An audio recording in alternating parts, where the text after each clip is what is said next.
भारत के पहाड़ी इलाकों में एक पुरानी मान्यता है, त्रिगोरी यानी तीन परछाइयाँ, जो किसी इंसान का पीछा तभी करती हैं जब उसकी मौत पास हो।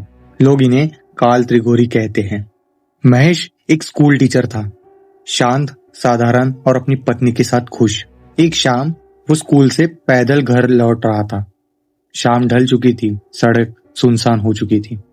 अचानक उसने गौर किया, उसकी परछाई जमीन पर लंबी होकर विचित्र आकार ले रही थी।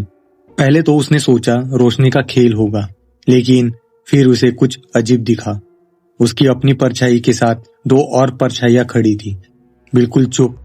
कोई इंसान आसपास नहीं था। महेश ने पलटकर देखा, पीछे सिर्फ खाली सड़क थी।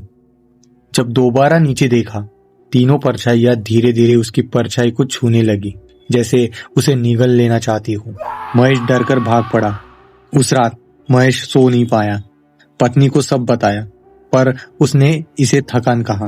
रात के लगभग 3 बजे महेश की आंखें खुली, क्योंकि घर में कदमों की आवाज आ रही थी, धीमी सरकती हुई। महेश ने सोचा चोर होगा, पर उसकी रूह कब गई जब उसने देखा दालान की दीवारों पर 3 परछाइयां चल रही थीं, लेकिन कमरे में कोई नहीं था। तीनों परछाइयां धीरे धीरे बेडरूम की तरफ मुड़ने लगी।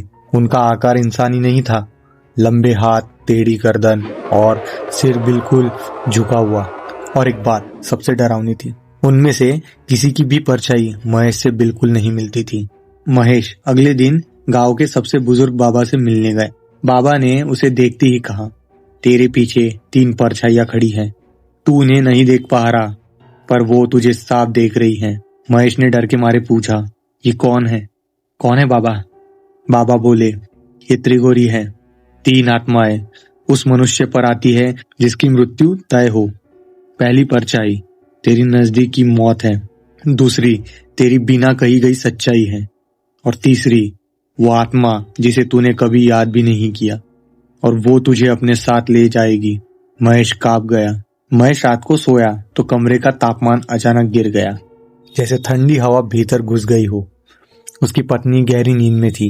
महेश ने आंखों से देखा, 3 परछाइयां धीरे धीरे उसके बेड के पास आकर खड़ी हो गई। अब उनके आकार साफ दिख रहे थे। पहली परछाई एक लंबा सूखा कंकाल जैसा रूप। दूसरी परछाई इंसान के आकार की ही थी, पर चेहरा उल्टा था। तीसरी परछाई एक औरत की, जिसके बाल जमीन को छू रहे थे, पर चेहरा पूरी तरह काला जैसे गड्ढा हो। तीनों उसके ऊपर झुक गई। फिर दूसरी परछाई ने फुसफुसाया, हम आए हैं क्योंकि तूने हमें बुलाया था। महेश चीख पड़ा, मैंने तुम्हें कब बुलाया? तीसरी परछाई ने पहली बार अपना चेहरा उठाया। चेहरे पर कोई नाक नहीं, कोई आंखें नहीं, बस एक लंबा भयानक मुंह जो कान से फटा हुआ था। तीसरी परछाई बोली, जिस दिन तू अकेले में डर कर ये बोला था, कोई है क्या, हम उसी रात से तेरे साथ हैं। कमरे में अंधेरा हो गया। महेश की पत्नी को अगली सुबह बस उसके पति की परछाई दीवार पर तो थी, लेकिन शरीर कहीं नहीं, और दीवार पर 3 शब्द लिखे थे, अब वो हमारे साथ है।